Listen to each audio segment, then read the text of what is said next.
मेरे प्यारे दोस्तों, भाइयों और बहनों, नॉस्टैल्जिया में रहने की आदत नहीं है मुझे। हमेशा भविष्य के बारे में ही सोचना पड़ता है। जो दिन गुजर गए बीत गए उसका क्या सोचना है। लेकिन जब जाने पहचाने चेहरे अनजान सी एक महफिल में मिलते हैं तो यादें वापिस हो जाती हैं, यादें तो दोबारा लौट आती हैं। कभी कभी मुझे ऐसे लगता है जैसे 100 साल पहले जब मैं 10 साल का था तब से हमारी मुलाकात है। मेरा जन्म थिएटर से हुआ। मैं आज जो कुछ भी हूँ ये स्टेज, ये थिएटर की बदौलत। मैंने जब थिएटर शुरू किया तो मेरे थिएटर वालों ने मुझे जूनियर आर्टिस्ट का रोल दिया था, इंस्पेक्टर का, जिसका सिर्फ एक ही डायलॉग था कि खबरदार नंबरदार भागने की कोशिश की, पुलिस ने चारों तरफ से घेर रखा है।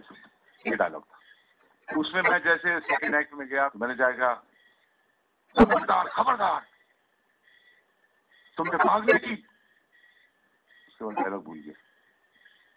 के शर्मा जो थे हीरो थे, उन्होंने कहा हाँ इंस्पेक्टर साहब का ये कहना है कि भागने की कोशिश ना करना, पुलिस ने चारों तरफ से तुम्हें घेर रखा। जो डायलॉग मैंने बोलना था वो डायलॉग उन्होंने पूरा किया, क्योंकि मैं डायलॉग भूल गया। और उसके बाद मुझे वो बहुत डांट पड़ी और मैं बहुत रोया भी। मैंने कहा कि भाई राजेश खन्ना, तुम कहते हो कि तुम एक्टर बनना चाहते हो, एक लाइन तो तुमसे बोली जाती नहीं, शर्म की बात है, लानत से तुम बहुत कोसा अपने आप को, और मैं कभी एक्टर नहीं बन सकता। लेकिन फिर भी भगवान की मुस्कान समझ लीजिए, जिद समझ लीजिए, मैंने कहा कुछ ना कुछ तो करूंगा, करके बताऊंगा। मैं जब फिल्मों में आया तो मेरा कोई गॉडफादर नहीं था, कोई मेरे फिल्म में कोई रिश्तेदार या कोई मेरे सर पर हाथ रखने वाला नहीं था। मैं आया through the United producers film fair talent contest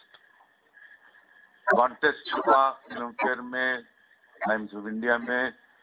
हमने कैंची लेकर उसे काटा, उसे भरा और वहां लिखा था प्लीज सेंड 3 फोटोग्राफ्स।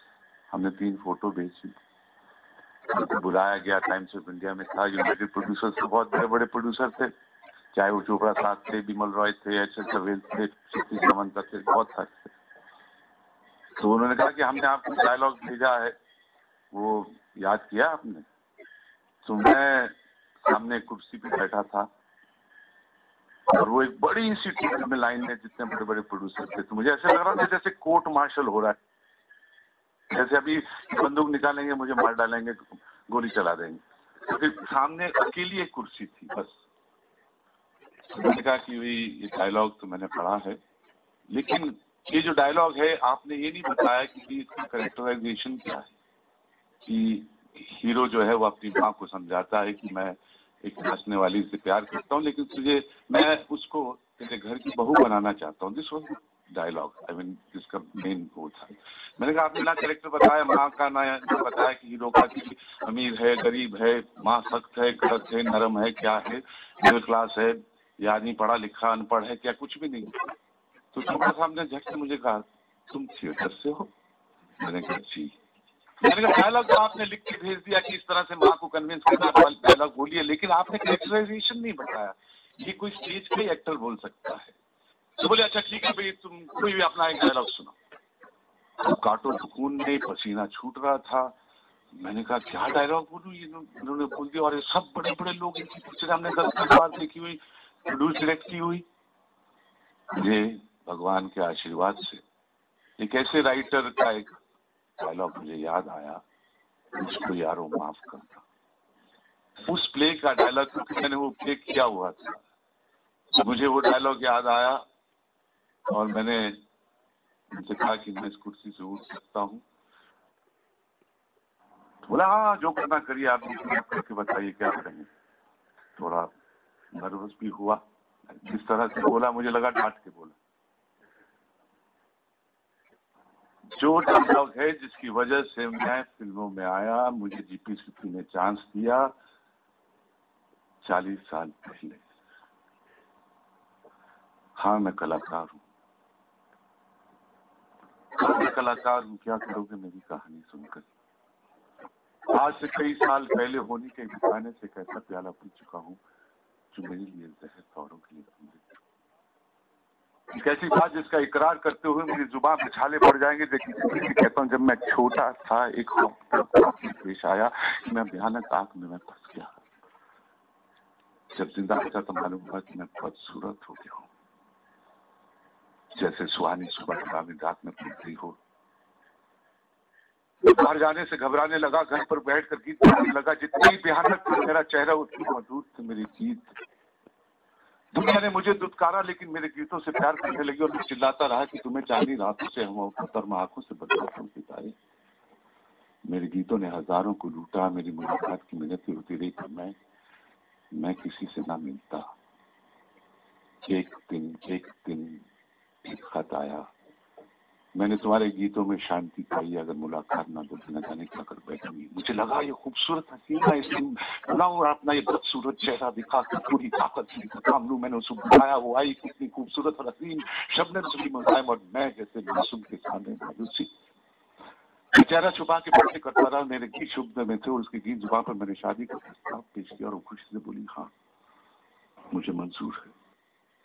मैं खुद सहम गया। मैंने चिल्लाकर पूछा, कौन हो, कहाँ से आई हो तुम? उसके धीरे से आंसू बहाते हुए कह दिया कि मैं तो ये करनी हूँ।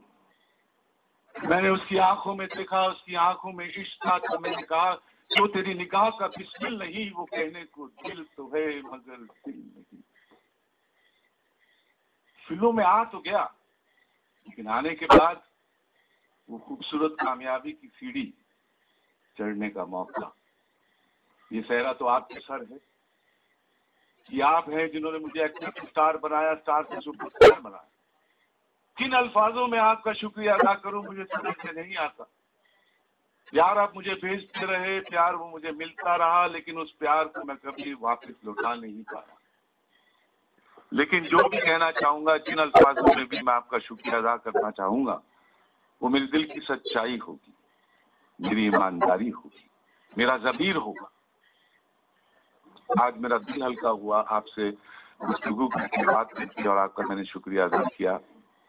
मुझे उसको अच्छा लग रहा है। चलिए इस बहाने उससे मुलाकात हुई। इसे अपना कहे कोई इस काबिल नहीं मिलता, इसे अपना कहे कोई इस काबिल नहीं मिलता। या पत्थर तो बहुत मिलते हैं लेकिन दिल नहीं मिलता। तो दोस्तों, आपका एक हिस्सेदार मैं भी हूं, और जैसे मैंने पहले भी कहा कि आपने अपना कीमती वक्त निकाल कर, आप ये प्यार था जो आप यहाँ मौजूद हुए और इतनी भारी संख्या में, तो मैं यही कहूंगा कि बहुत बहुत शुक्रिया, थैंक यू, और मेरा बहुत बहुत सलाम। राजेश खन्ना के पहुंचने के दिन उनका ये आखिरी संदेश वहां मौजूद लोगों को सुनाया गया। उस दिन राजेश खन्ना के घर पर अमिताभ बच्चन, विनोद खन्ना, सुरेश ओबरॉय, यश चोपड़ा, सुनील शेट्टी जैसे लोग मौजूद थे। इन लोगों को राजेश खन्ना के संदेश सुनाए गए थे। मेरे प्यारे दोस्तों, भाइयों और